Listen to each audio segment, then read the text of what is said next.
Welcome to Season 1, Episode 13 of the Film Bros Championship Podcast. I am Tim, with me is my co-host Patrick. How you doing, buddy? Good eye, Tim. Oh, we're doing it again. No, we're not in Australia anymore. I just wanted to mess with you because I know you drive you nuts. There's always fine-ish accent work going on in this podcast. There's no fun accents in this movie. No, there's not. I don't have the guttural voice to do a Rip Torn impression, too, so it's just not going to work. Yeah. I didn't smoke enough as a child. To be honest, kind of getting into it too much here, but he's also not in it and doesn't actually talk that much. It was a little bit of a letdown. I was a little sad by that. Yeah. A movie, TV show, whatever, can always be improved by more Rip Torn, not less. Oh, for sure. And I think the more Rip Torn's able to eat the scene and chew up the scenery, the better. Mm-hmm. And it should have been the movie that had that all written all over it, and it just sadly just didn't quite deliver. I think Rip Torn's giant prosthetic nose was probably just too expensive to have on set, and they only had so much time with it. Yes. And as a result. Yes.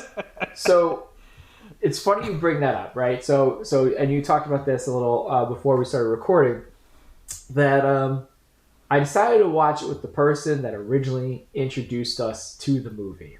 Many times. Yes, many, many times. And the sequel. I only remember seeing the sequel once. Not I think so too. Doesn't it take place in like modern times?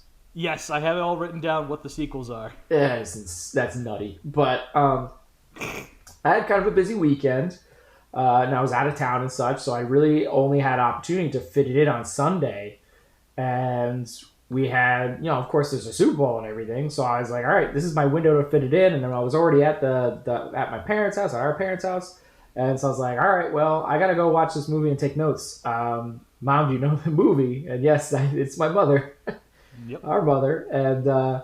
And she's like, ooh, can I watch it with you? And I was like, yes, you can. So I thought it would be fun to watch the movie with the person that introduced me to it. Yeah, growing up with Mom, if there was a shirtless beefcake guy doing action, we were going to watch it. It was going to be on the television. For sure. And she will let you know if she likes what she's looking at. I will Yes. always remember watching Dogma with Mom and her commenting on Chris Rock's ass. And she liked it. Really? Yeah. Okay. Yeah. Chris Rock, not exactly a muscular dude. So no, but she liked his butt. Yeah. Showing the variety. Okay. Yeah. So yeah, there you go. But so I was interested to watch it with her, and I don't regret it. There's parts that I really enjoyed. I think she got the point of everything because she was right away spouting out commentary like before I can even get a word out. Sometimes Mom's already on stuff, and she immediately makes the Rip Torn nose comments, and I was like, I didn't even get to finish typing. Like, so I was very impressed. Mom. Yes, exactly. She was all into it, and I swear, like after a while, sometimes I was just listening to see what she would say, and I took some notes based on what Mom said. Yeah, there you go. So should we get into it? Yeah, let's do it. Beastmaster. This is your introduction, right? Yeah. So carry it away. Take it away. Beastmaster. Okay. We got the evil high priest Mayax, who gets a prophecy that the unborn son of the king is going to kill him. Mayax, not thrilled with that, decides to kill that kid by getting his witches to transfer the baby from the mother's belly into a cow to sneak him out of the city for some reason, even though they teleport away. And the witch is stopped from sacrificing the baby at the last minute, but for some reason this switcheroo gives the kid the ability to speak to animals, and he becomes the Beastmaster. Mm-hmm. And eventually he succeeds in the prophecy, kills the bad guy. Yeah. When was he anointed this title? Because it seemed to happen like weirdly later on in the movie where somebody John randomly Amos calls him as that. Seth and calls him Beastmaster very late. Yeah. It's like right around where he gets reunited with his dad, and he doesn't know it's his dad yet. Right.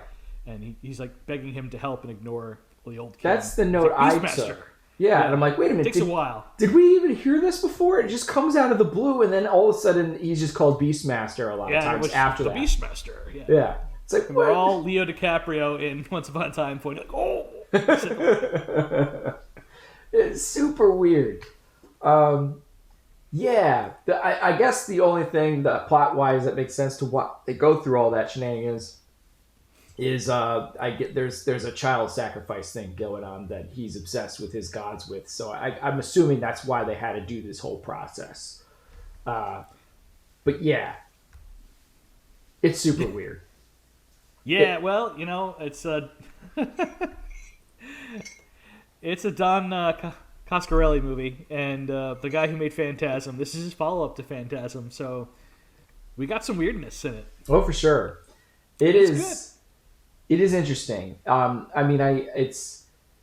you get you get the weird switcheroo thing, right? Which I guess I don't want to get too into it till villain, so we'll skip all that leading up to it really. But so babies switched, which I thought was actually kind of a interesting looking effect. Like it looked kind of cool with the pregnant belly woman sinking. becoming not pregnant and the cow becoming pregnant. Yeah, it was actually an okay effect and all that. And then the eventual stepdaddy there, finds and discovers and takes it in, and that's when he's trained and he's taken into this village on stilt houses nowhere near the water. Yes, thank you. I wrote this down villains, but I was very, because later on in the movie, this group of raiders called the Juns comes in and takes down this village, and I wrote down, you know what? Good, they deserve it. Why is this village on stilts? It's not near water. Nope, doesn't make any sense. No, yeah, it looks like it's in a clearing in a meadow or something. Like it's like, what's the logic here? I don't get it. Yeah, no. Other than it to be I guess it's different looking.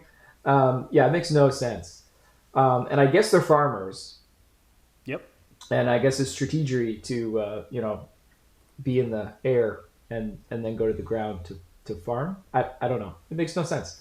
So anyway, good down-to-earth people, I guess. And he gets trained by the stepdad, although we have no idea why he's got some kind of combat training, stepdad.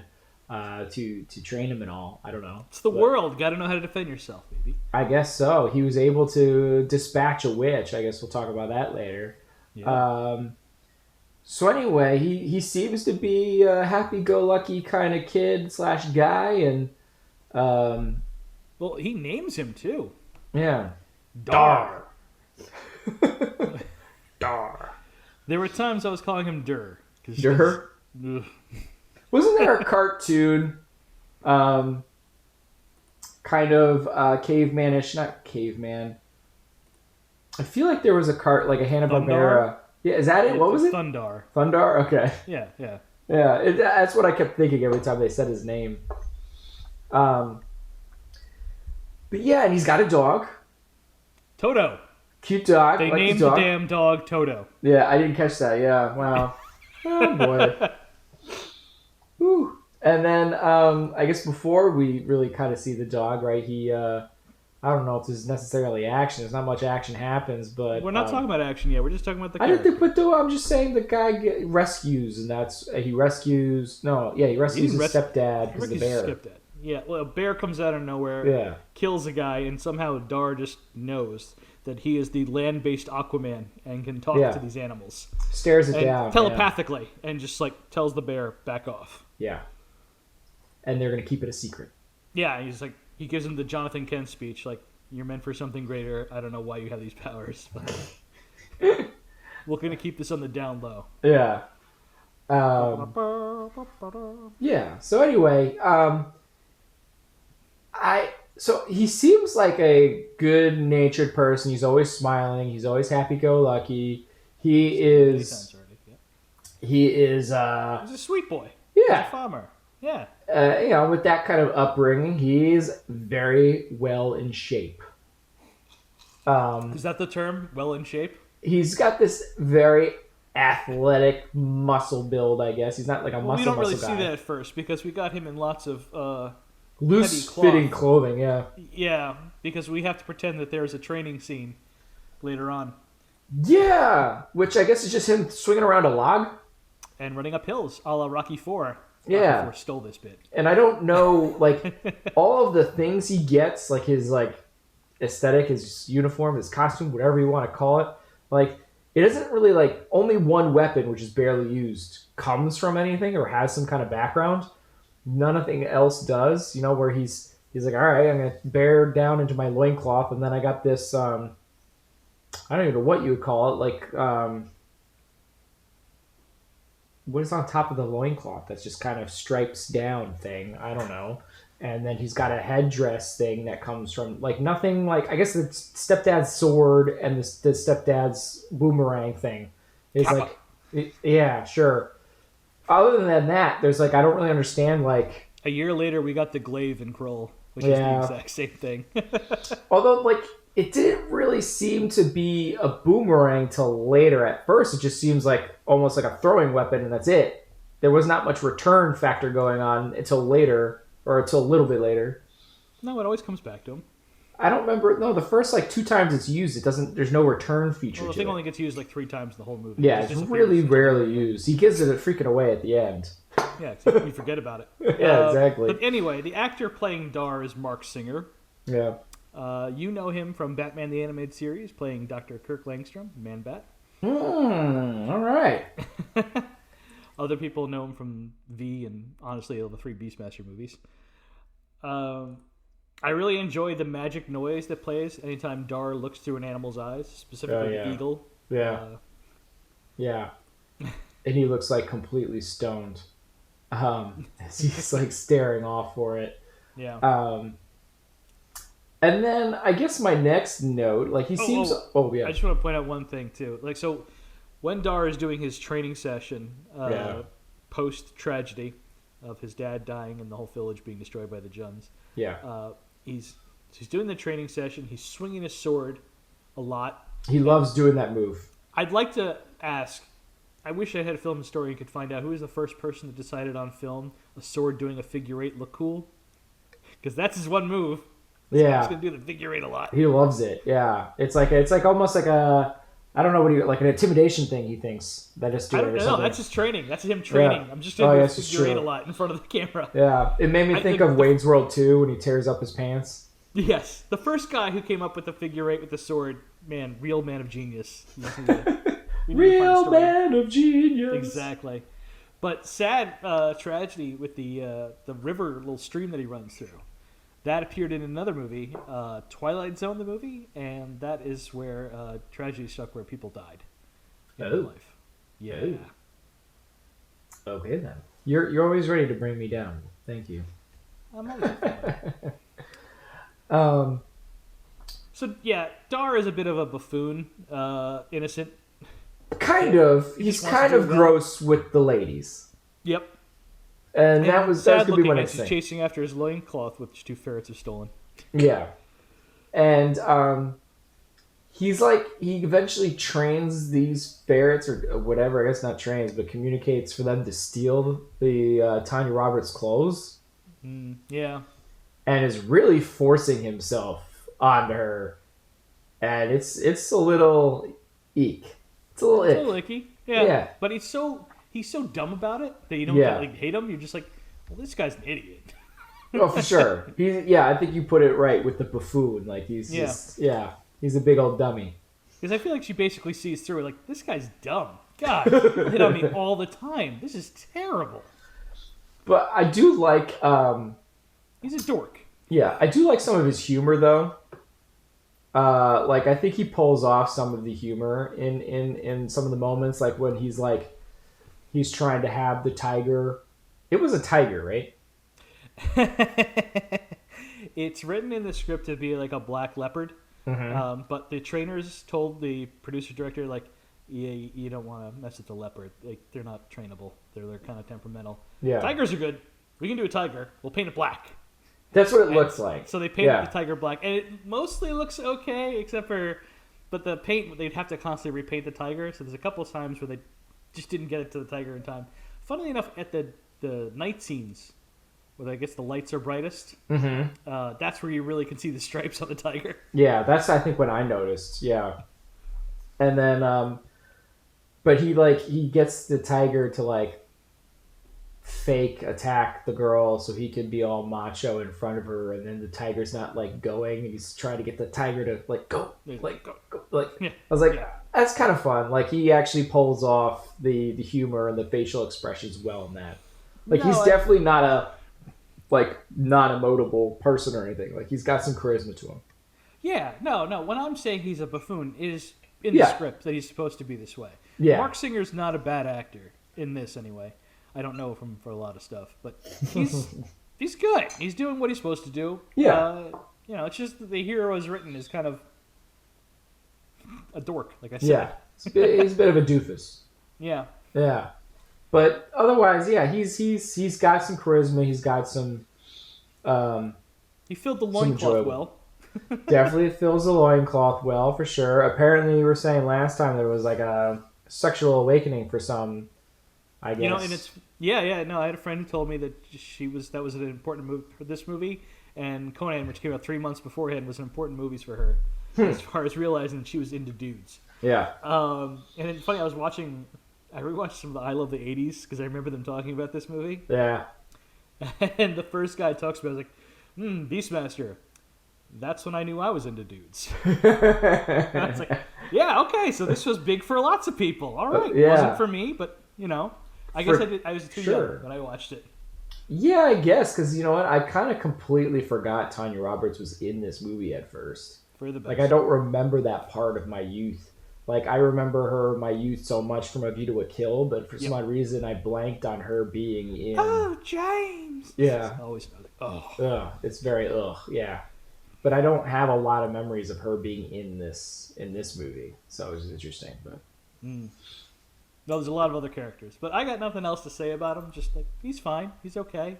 Yeah, I guess my own. I like to. So there was a couple times too where he's like, seeing through his animals, and he starts doing the finger thing to his forehead, like he's Professor X, which kind of made me laugh. Right. And then after that, I didn't think. I don't know if it was like the stunt choreographers or what, but a lot of the like fighting ability I didn't think was great. Some of the stuff I thought was good, like when he was asked to do like falling from a rock or something like that, falls and stuff like that, like jumping around. I thought he did that stuff really well, but like the actual fighting, it was kind of not great. He seems like he should be physically capable of doing it. Yes, I know. It was really confounding to me, and I guess that's like my biggest problem with him as a hero is like you should be pulling this off better, the fighting, and you're not. And I feel like that should still go towards the hero, so that's why I brought it up. Okay. But other than that, like, yeah, he did his part well. He was kind of fun. Definitely looked the part, So what'd you give him, our hero? I gave him a 2.5. That's what I gave it to. Okay, yeah. Yeah, we are in simpatico about that. Yeah, definitely 2. Definitely 2.5. All right. Villain. Again, this is kind of it's a bummer. Like, I really wanted full-on Rip Torn, like, just go for it. I was so excited to revisit this movie to be like, oh, I probably didn't even realize how much fun Rip Torn is in this movie. And he's really not. Like, his best moment for sure is like later on in the movie where he's back and he's like he's throwing one kid in the fire and it doesn't quite do enough, so he's like, let's get another kid. And his dialogue in that is pretty good, and some of the delivery, especially when it's like when the eagle or the hawk takes the kid away. I have this written down in action, so it's not. I know, but there's a moment from Rip Torn right after that. It's like, God's has spoken. No, that's right, yeah. So it's like, oh, that's a great... Like, that was the Rip Torn I wanted throughout the whole movie, and that was about it. Now, that was the bummer.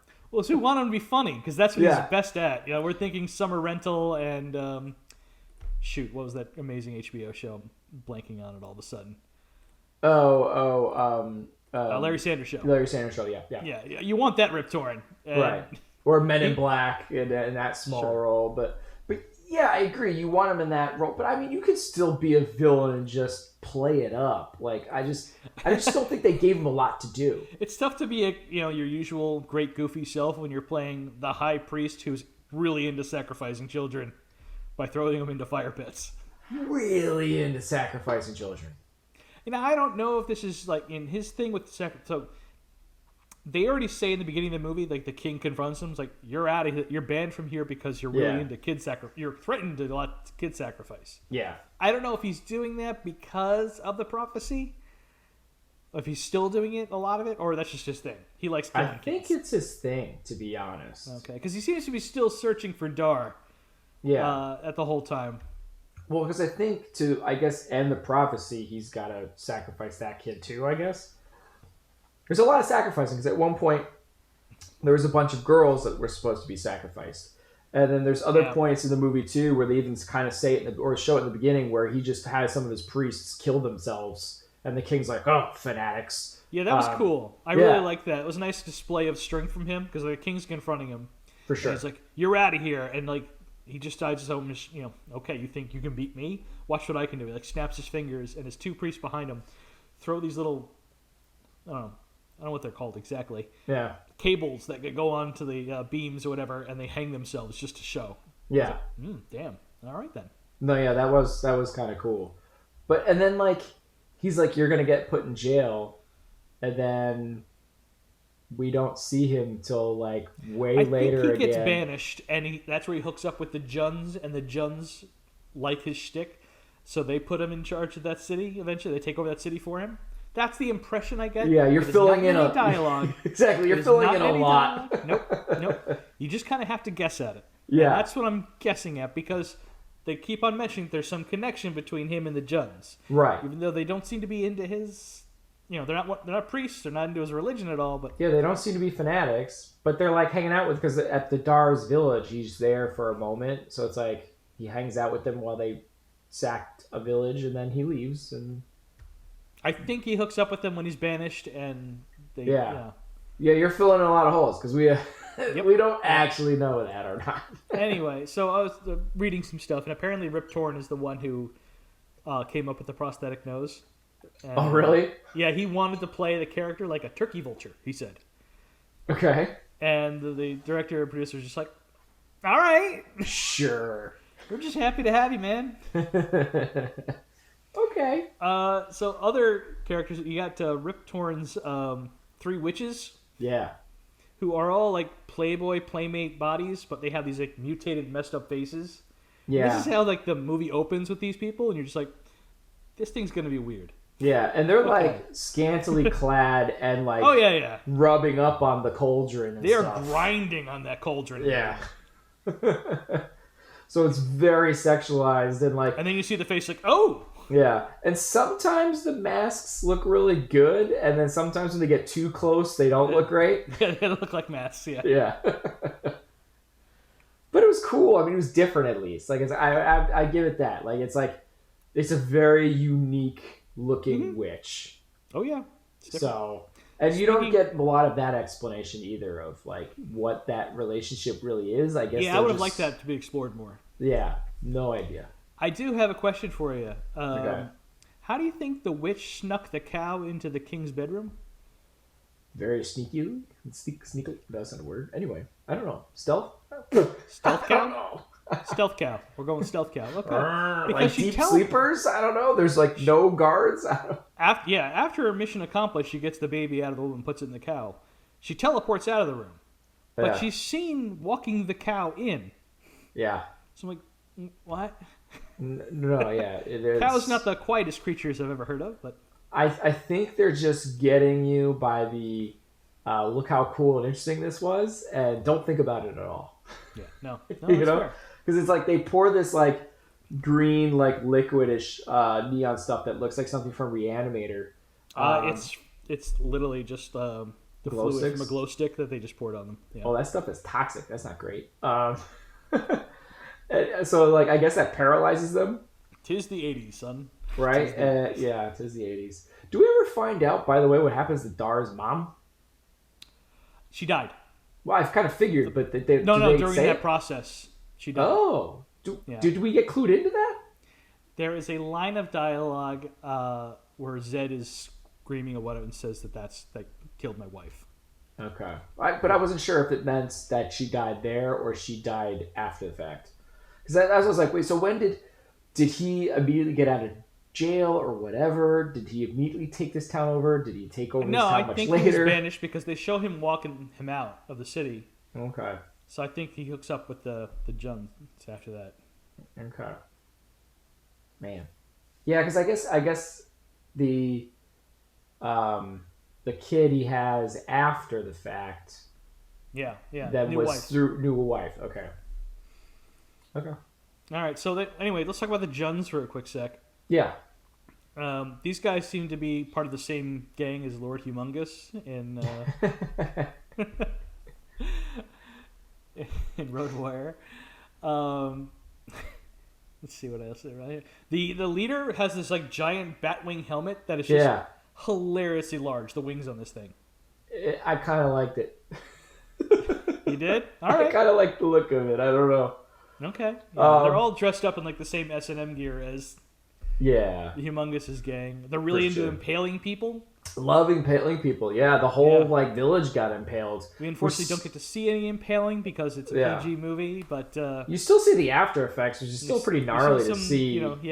You see that many bodies on pikes, and it didn't look bad. Like it looked pretty legit, and like, man, that must have took Dar a long time to get all those bodies off those pikes for his burial for his brethren there, because but yeah, I guess that's their kind of go-to, and then we don't see them again till kind of the end.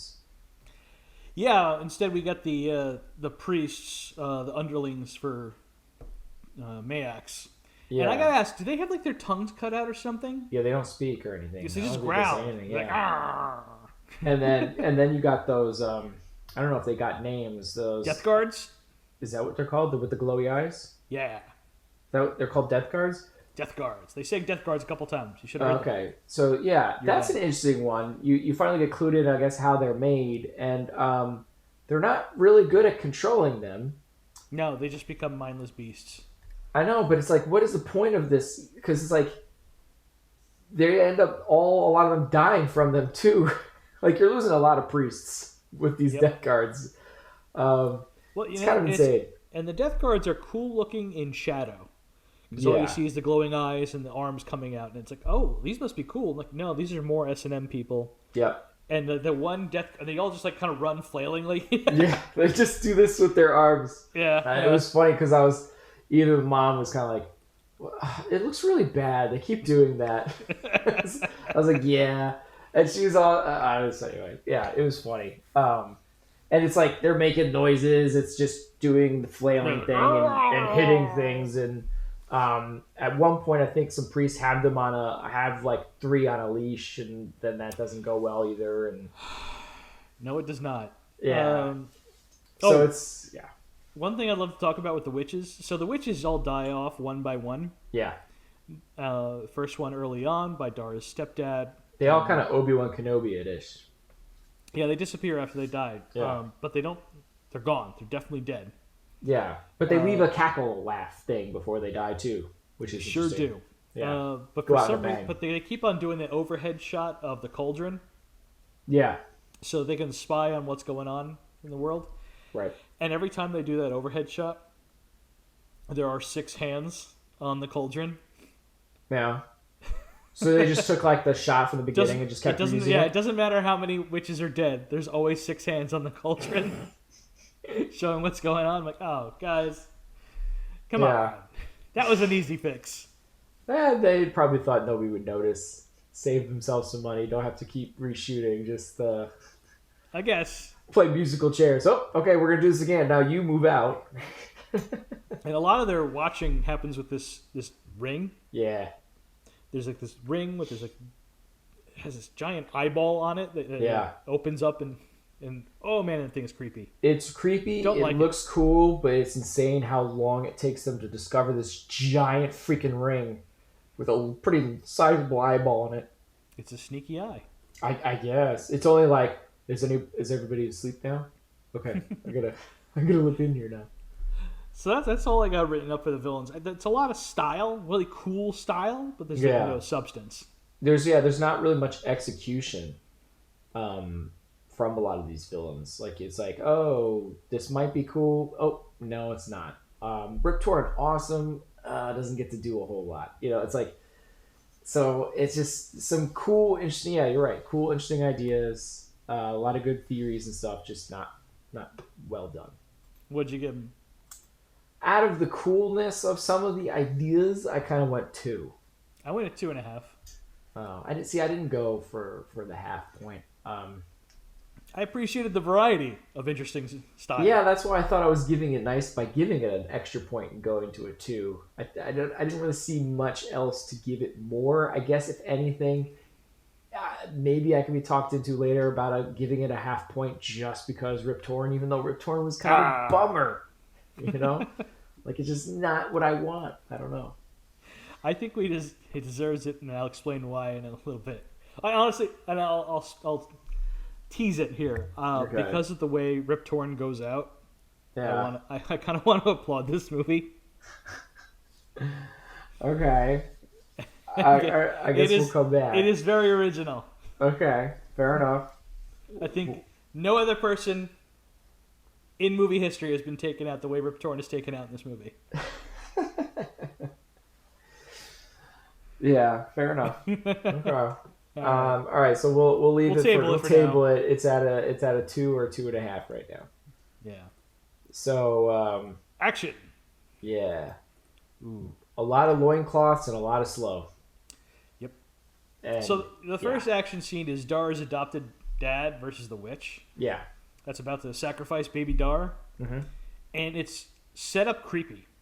Yeah. It's all dark. She's getting ready to sacrifice a baby. There's a dead cow corpse on the side. Mm-hmm. Green flames coming up from the fire. But it mostly just sucks. Yeah.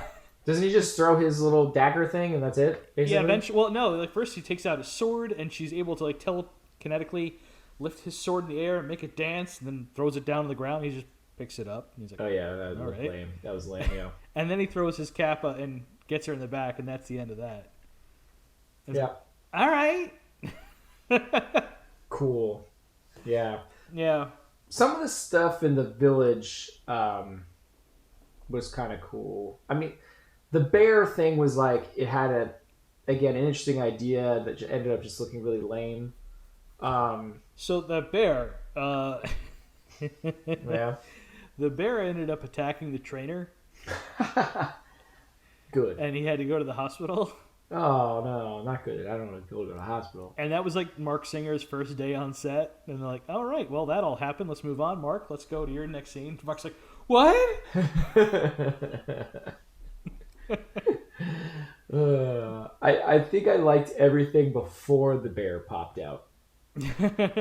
Yeah. Like it was building up to something like, oh, this is kind of neat, and then the bear pops out, and it just kind of fell apart. The bear looks adorable. Like, yeah, I guess. I don't know. But the pillaging of the village. I like Dar's dad drawing a line in the sand with his sword. Yes, I made a note of this too. Yeah. And they just run his old ass over with the horses. Like, all right. It was the most underwhelming drawing a line moment ever. Like, here's my line, and then done. Yeah, it cracked me up. I was like, well, nice move, old man. See ya. But some of it was cool. I liked, I liked the scene where Dar blocks the arrow with the shield, then flips the shield over and uses the arrow as a stabbing guy. I was like, oh, that was nice. That was nice, yeah. And, and I guess even though the stilt houses were stupid, but seeing them pulled down was kind of fun. Supposedly, that was an accident. Oh, really? They had planned to set that up for a different day, and it just happened. And like, oh, grab a camera. It's going down. Like, all right. It's like, yes, because it's stupid. It's going to do that because it's very dumb. It's very dumb. Yeah. Yeah. But yeah, and then of course, You get the nice, fun moment of the dog Toto. rescuing him, although R.I.P. fatally Toto.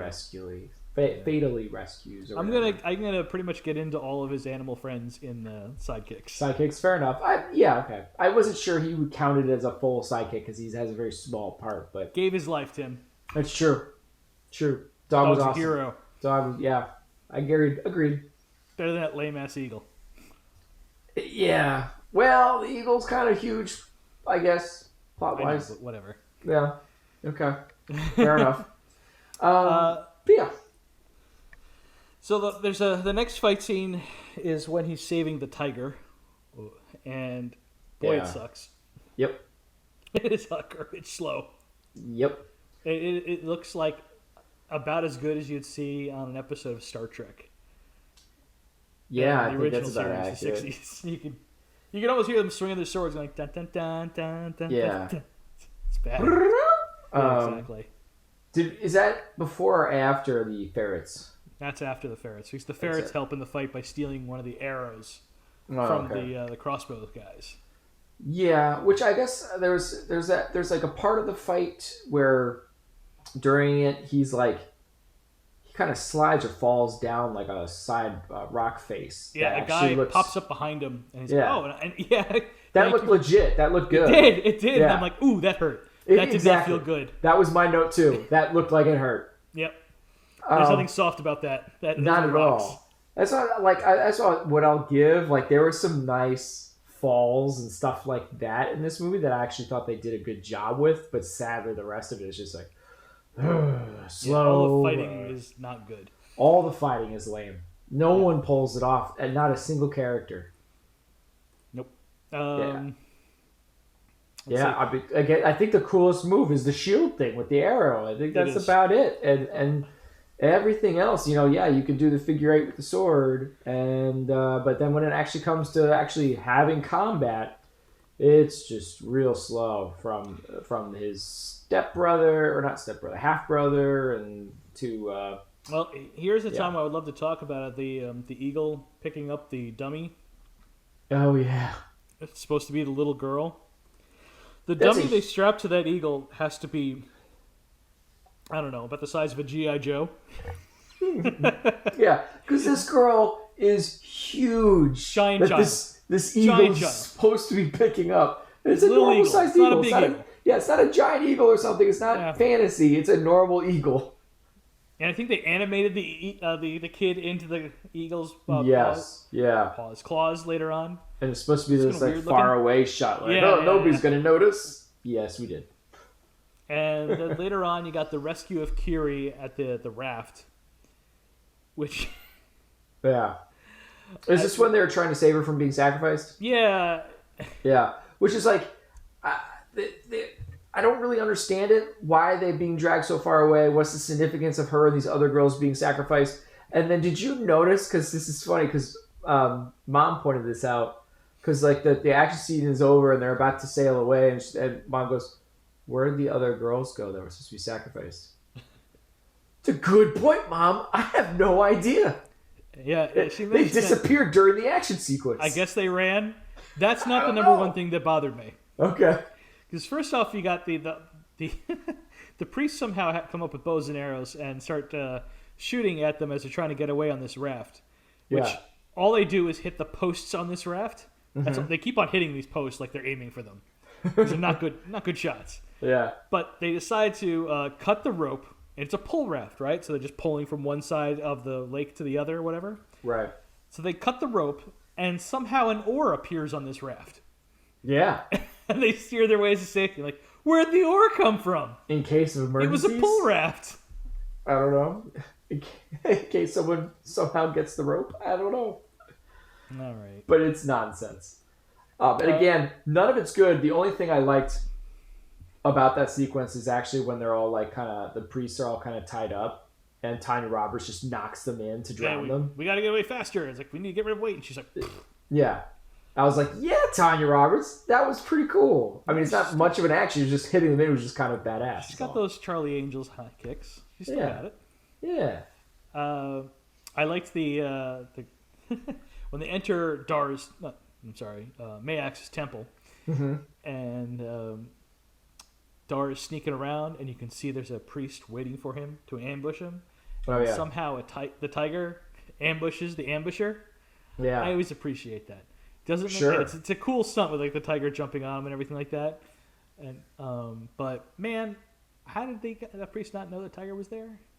The thing does not quiet ever. No. I mean, there's a lot of things in that temple sequence that don't quite make sense. The prison has no locked doors. If he's gonna see everything and their minds are one and all that kind of stuff, why wasn't he alerted much sooner that there's a dude hiding there? Great point. So, like, I mean, what? I didn't think about that. Yeah. I don't think he's always in there. He's got to want it. I guess he's got to do the fingers to the face. I don't know, or meditate. And then like he also just like when they got to get over the hallway with all the whatever you call the glow eye people again. The death guards. Yeah, there you go. So they got to get over, and they're like, "All right, it's our turn." And he's like, "No, wait!" And he just knows this lever just closes. Well, what else would that lever do, Tim? Come on, that was common sense. I guess, sure. I hope this works. We should give Dar an extra point. That was good common sense. So he sends Kodo and Podo out to go and steal the keys to this prison that has no locked doors, we find out. Yeah. Which leads to Kodo and Podo, the ferrets, being chased by the Death Guard throughout the entire prison. Yeah. And it's awful. And you're just watching like, well, why did we even have this? Oh, it's because we wanted to have this Death Guard take out all these priests that were outside, and it felt like they didn't think this one all the way through. And waving his arms up and down, he's just knocking people over. We hear them screaming. We don't actually see him kill anybody. No, yeah. They just kind of cut away. There's one time where it's like he's running to the door, and then it cuts away, and then it cuts to the door falling down from the other side. It's like, oh boy. Oh, and the thing that really drove me nuts in this prison. So when he realizes he needs to wait, Beastmaster needs to wait around for his ferrets, his little ones, Kodo and Podo. He sends the rest of them down into the escape room or whatever, in the basement below it. It's like, oh, that's the way out. Go that way, and then I'll cover your tracks. And he closes it. He closes it, makes sure no one can get through. Yeah, how did Tanya Turns Roberts around get back? for like 2 seconds, and Tanya Roberts is back. How did we that saw happen? her go down. Yeah. We saw the thing happen. I want to know that too. She just appears behind the boulder that landed on the thing that she could not move, and she's like, "I was Very here the whole time." sneaky. Like, no, you weren't. I saw you go down. The camera didn't move. It was nonsense. Like I got all the way back in. I don't know. There's this And then other it gets door. worse from there, because she suddenly has a rope. Yeah. And they like, oh, let's go up through the air shaft, which is What is completely she tied smooth. to? Yes, I wrote that down. What is she tying it to? It's completely smooth surface. Yeah. There's no way to put the rope on. Nothing there. It's just a circular, smooth It's hole. a shaft. It's a smooth shaft. And she throws the rope down, and that was another one that Mom and I were both basically saying at the exact same time. And then so that hasn't that what was it? The Death Guard is like going at the rope, and which he can't cut apparently. He's the Death Guard's like breaking through everything and smashing everything, but somehow struggles with the rope. It can't cut. It's not cutting the rope. Was it the eagle that saves him? I think so. And they end up falling anyway, and they land in a cart. Conveniently, yep. Yeah. Because this was all part of the plan. Of course. And then they get chased by more Death Guards. And they get out in time because Kodo and Podo were able to bite somebody in the nuts and get the guard to accidentally open the gate for them. Which means the keys are completely useless. Which they point out to their credit. They he laughs at the Kodo and Podo when he finally comes reunited with them earlier on. He's like, well, thanks for finally showing up. Yeah. Because they still have the keys on him. He's like, well, I didn't need these. Anyway, so the Death Guards are chasing after them as they exit the city. Dar slashes the gate again to make sure it closes, and the Death Guards slam face first into the gate as it's closing and somehow get underneath them. The Perfectly. gate as it's going down. Yeah, perfectly. Perfectly. Like, physics says that can't happen. You hit something head on, you're gonna bounce It's back. got not these like spike down and ends. forward. It's got these spike ends to the gate that's supposed to go into a hole. Yeah. And so they perfectly align with those spikes. Yeah, yeah. So it's not that they just get crushed by the gate. No, they stab perfectly hit those spots on the gate to be crushed. So dumb. And then later on, we get the rev up. It escaped with King Zed, who has had his eyes cut out, by the way, which really, that was cool. Yeah, they look good. And like Zed's like, screw you, we're gonna all gather together and attack and take it over again. My city's mine. And then he calls Beastmaster a mutant freak for disagreeing with his plans. Yeah. He's like, some gratitude, buddy. Yeah, and then he walks off like he's the Indian from the trash commercial back in the day. Yeah, he's walking away like Charlie Brown, all sad. Fun. With the like one tear. Yeah. And he goes to sleep, and he wakes up the next day. He's like, "Oh, the battle happened." Oh yeah, and you missed it. And I was like, "What?"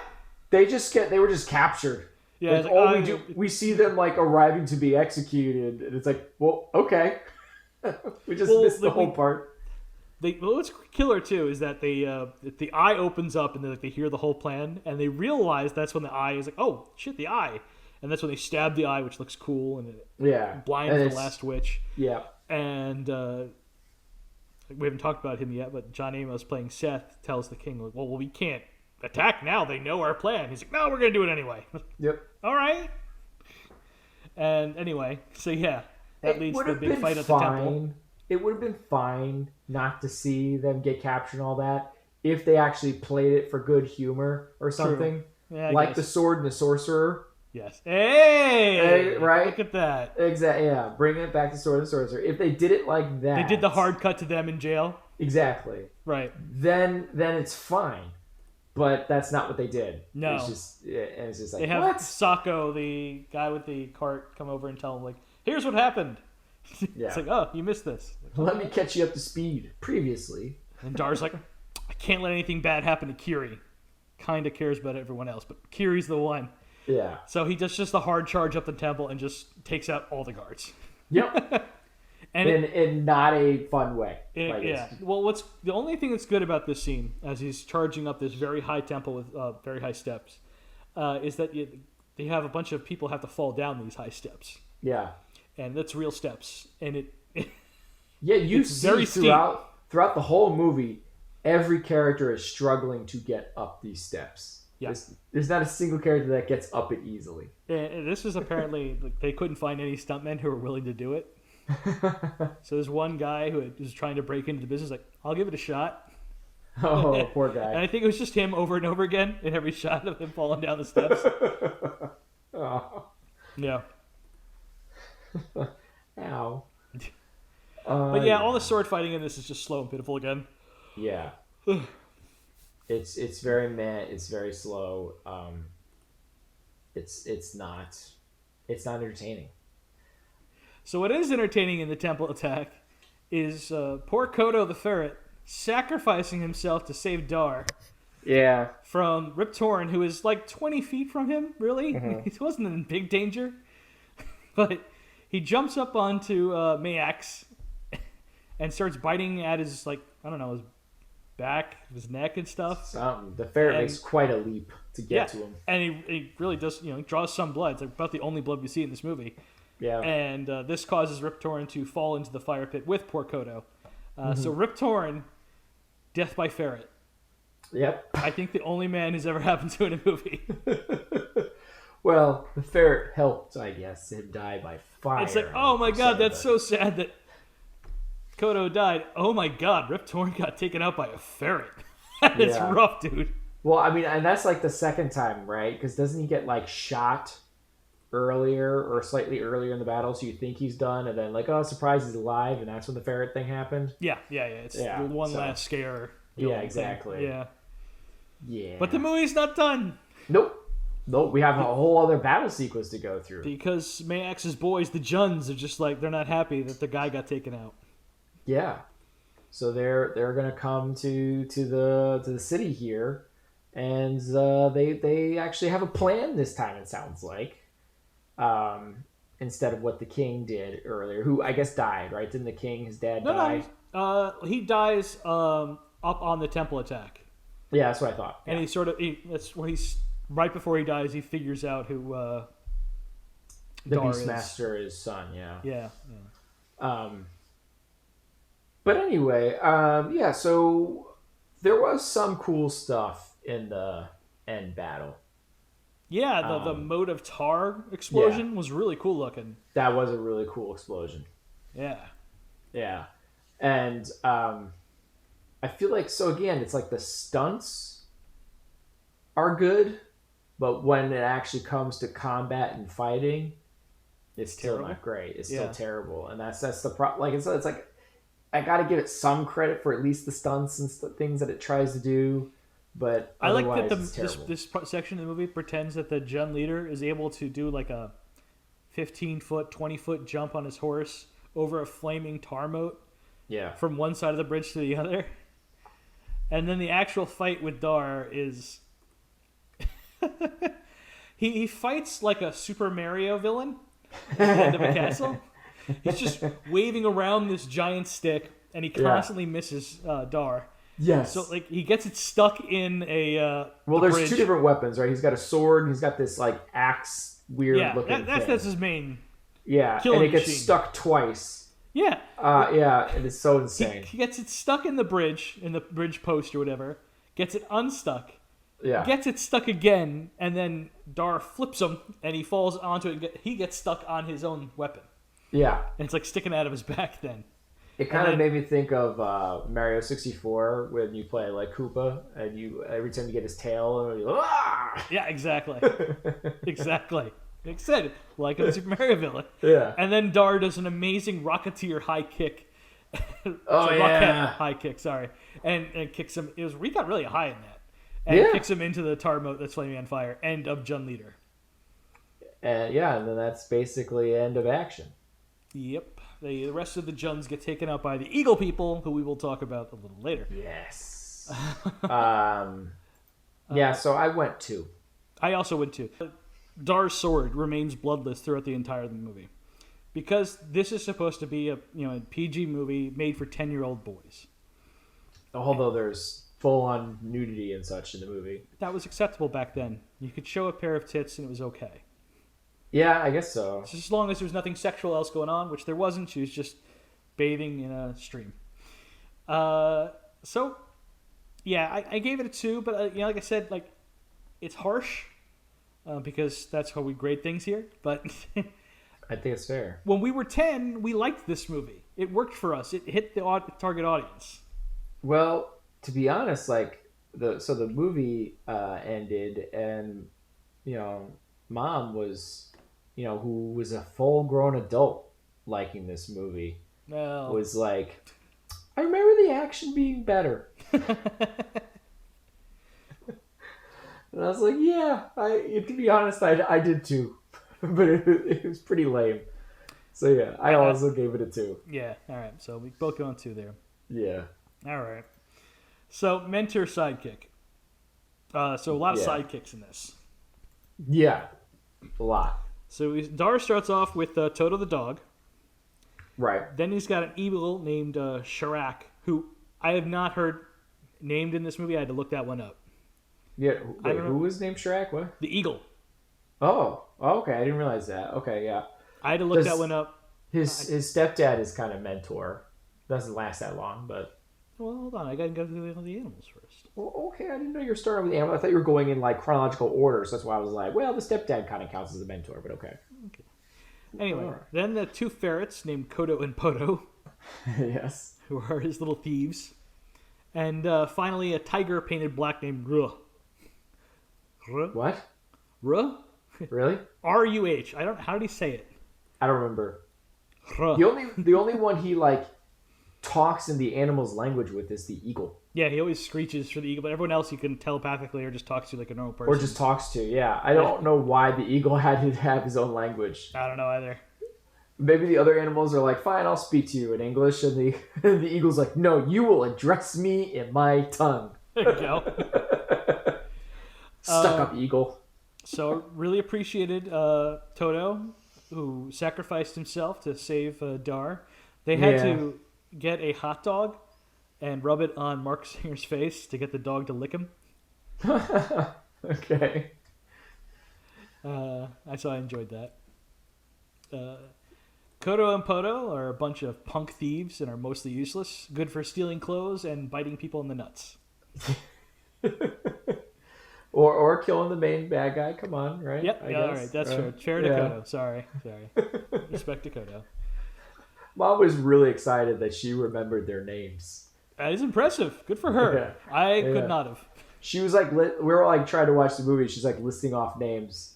I'm like, okay, Mom. And then she finally says the right name before he gives the names. And it's like, she was very proud of herself.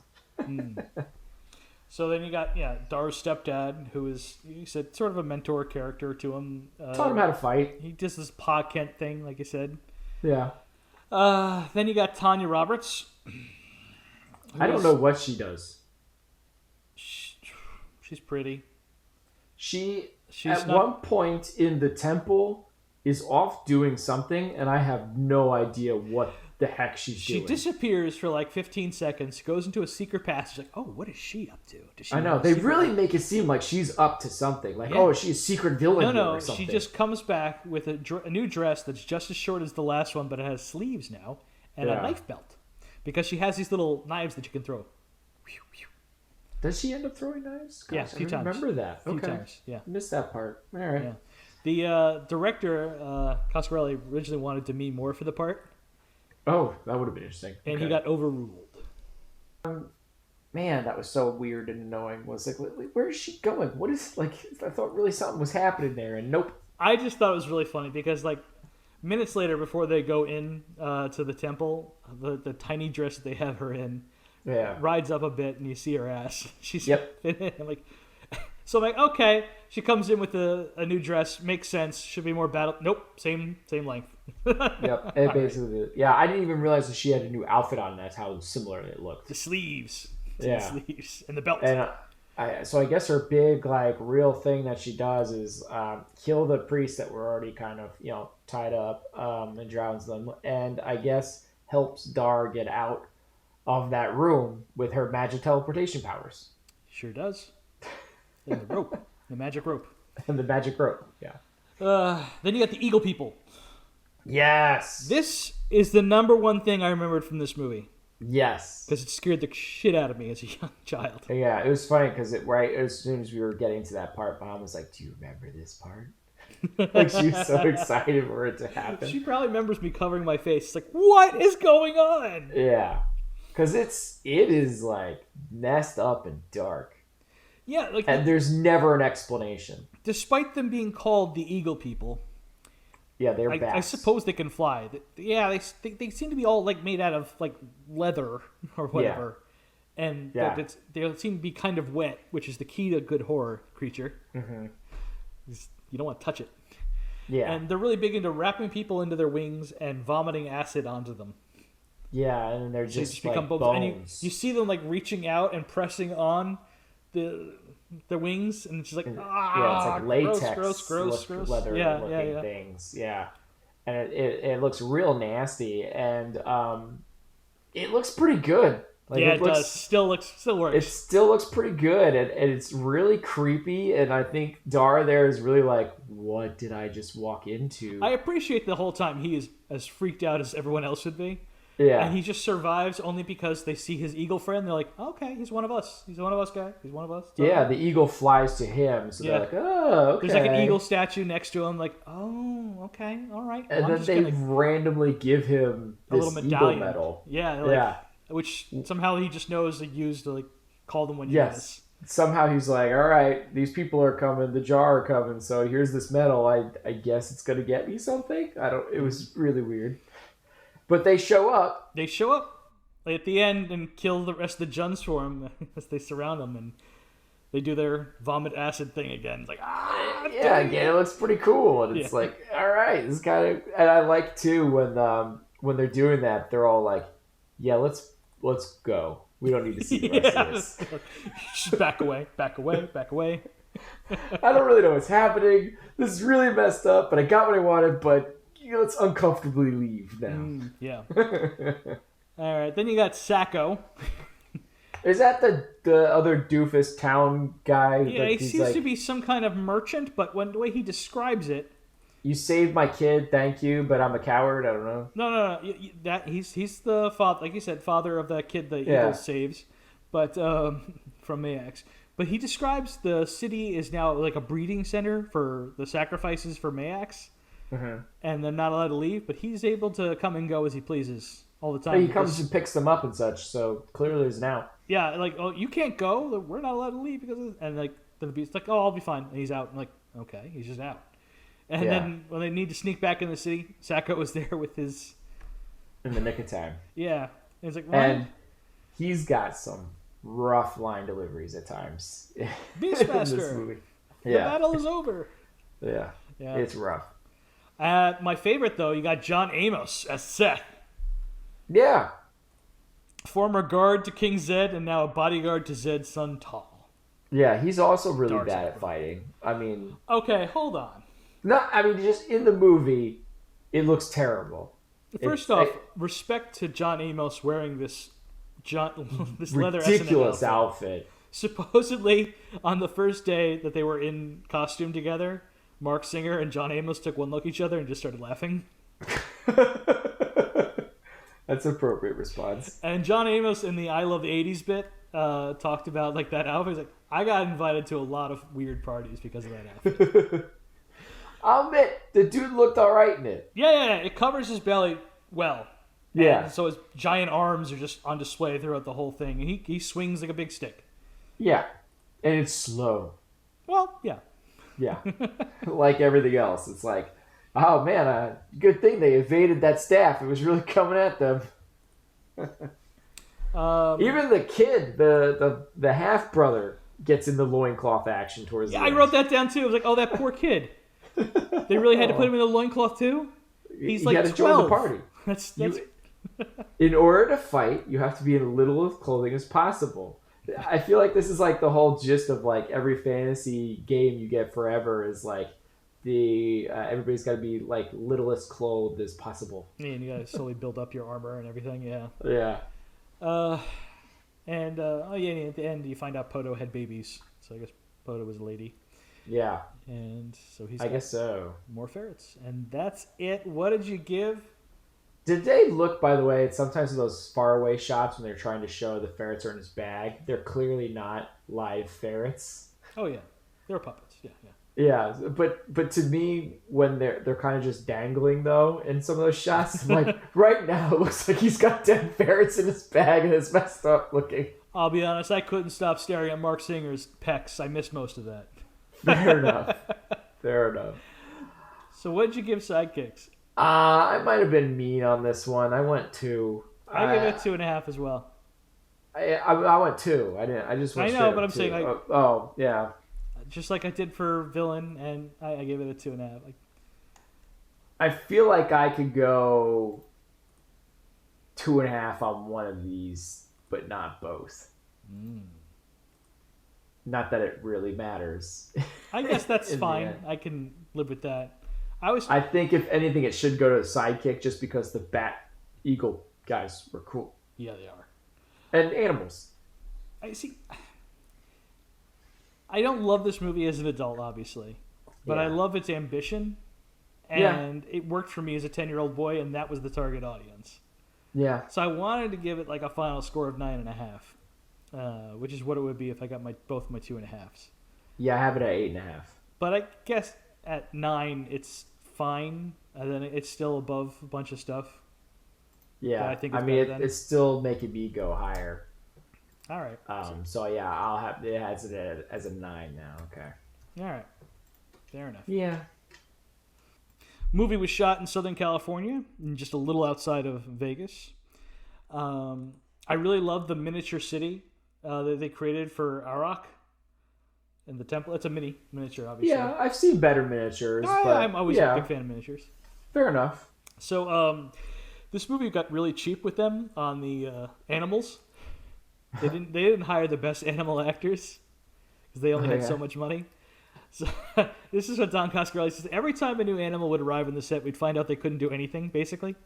The most egregious of them was the eagle that wouldn't fly. Oh, gosh. They had to send the eagle up in a closed basket attached to a helium balloon, open the lid via radio control once it hit 300 feet, and then film the bird flying back to Earth. Wow. Wow. The golden eagle they use is borrowed from a wild animal park owned by the San Diego Zoo. Wow. I guess they should have got the trainers from the Road Warrior who just took a stray dog and I guess taught it to do pretty awesome stuff. Although I guess dogs are easier to train than eagles. But So poor Don Coscarelli sold all the rights to the movie and had zero involvement in the sequels or the TV show. Was there a TV show? There was a TV show. The second movie did get a theatrical release with Singer reprising the role and no one else. Yeah. And in that movie, Dar fights a new unknown half-brother and a witch played by Superman's 2 Sarah Douglas. Houston. And they all travel to modern-day Los Angeles, and he has to stop them from getting a neutron bomb. Sure. I just remember seeing like the ending of that movie really quick and him running around in like a city street. And I'm like, what is happening? So I don't think I ever saw that movie in its entirety, just kind of bits and pieces what mom was watching. I remember him complaining about the smog in Los Angeles, and that's about it. Like he's in a convertible, and she's like, oh, don't breathe in too deep, there's a smog. And he's like, yeah, that's not good. It's like, why are you in a convertible then? Anyway, the third movie was direct-to-video, and Singer is back again, and Tal is, Tal is a grown-up, and he's played by Casper Van Dien, and Tony Todd is playing Seth. Okay. And they all gather up to fight an evil wizard played by David Warner. And last, they had a TV show that ran for 3 seasons and 66 episodes and went from 1999 to 2002. Wow. Okay. That's longer than I would have thought. Yeah, so... Did Casper Van Dien say he's got to kill them all? I don't think so. I think this is prior to that genius movie. Sad. So the original Beastmaster had a budget of $8 million, just a little shy of $25 million today. And a worldwide gross of $14+ million, over $43.5 million today. Okay. So, Don probably lost out on quite a bit of money by letting go of all those sequel rights. Yeah, although none of it good. So. Well, still the money. It's always nice to have your name on it. I guess it would be an interesting attempt at a remake because again, it does have some pretty neat ideas in it. Sure. Yeah. But. Yeah, definitely was a big part of the youth, but yeah, definitely doesn't live up to it. So it will not be cracking the top 5 or top 3 here. No. Yeah. So, what's next week, Tim? All right, so next week, I feel like you're probably going to be shocked with this one, but since I technically have not picked a rental one, I'm going to go with Forced Vengeance. Forced Vengeance. Yeah. Back? Is that Chuck again? That's Chuck again. Chuck's back. Chuck is back. All right. Figured we haven't done martial arts in a little bit, so changing it up a little bit, and we're going to get our last Chuck out of the way. A casino security guard is forced into violence from when the Hong Kong mob threaten his friends. Cool. All right. Buddies and mob again? Like, all right. Ooh, and he's wearing a big cowboy hat, I see. The poster is pretty intense. He's got a very, like, mean-looking snarl face as he's doing, like a elbow drop on something. Yeah. But... exciting stuff. Yeah, I don't know. Could be fun. Hopefully. Chuck! Why not? I'm curious to see if it's better than Silent Rage. But, number 6 on the list, so it's not terrible. But all right. Yeah, man. Forced Vengeance. That is it for us. Please show your support for the podcast by leaving a review on Spotify, Apple Podcasts, Google Play Music, or wherever you happen to listen to the show. Also, sharing is caring. Be sure to follow us on social media to get the latest show updates. You can contact us by emailing at filmbrochamp@gmail.com or find us by searching for the hashtag FilmBroChamp. Thank you for listening to this episode of the Film Bros Championship Podcast. Peace out, everyone. Beastmaster.